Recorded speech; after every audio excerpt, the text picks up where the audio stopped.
the effect is very much on women and children.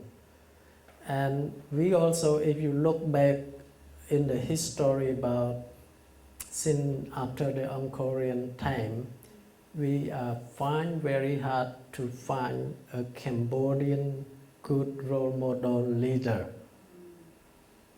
And because of that, we don't have also, because most households are ruled by men, by father, and they also show a lack of a good role model leader as well. So I think my desire, and I feel that God called us to respond to this as well, is to bring hope through the gospel and to restore dignity so that we can heal the inside.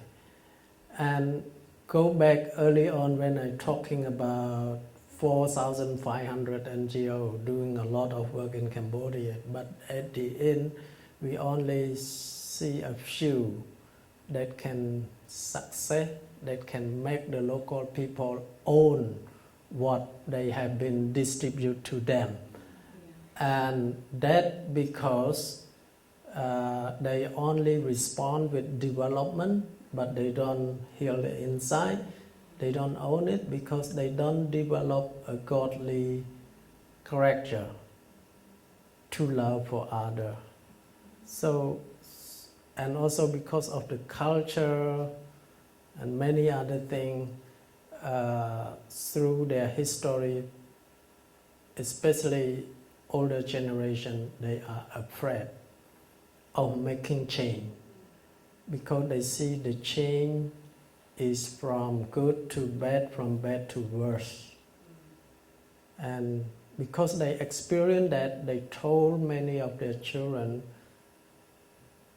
you cannot do anything involved with politics or things like that. They scare their young generation not to try anything new and not to look out for anything different. So this is the situation. So I think the need of the Cambodia right now is also the healing and the reconciliation that people need. And when you can give this to people, then the rest, when you start development work, then you will see the impact of transformation happen. It's this vicious cycle. There's no clean water, there's no proper hygiene, people get sick, there's no proper education, and so there's no jobs, and so you get this cycle of hopelessness. You get human trafficking, which is not the issue of human trafficking is a financial one, because people to survive have to leave their villages and get exploited and get into all sorts of problems. And so one of the key aspects of the strategy of the ACTS program is to break this poverty cycle with children, which Romanea has a real heart. Romanea has been very strong on these things, that whatever we do has to be holistic. It's got to apply to the whole child.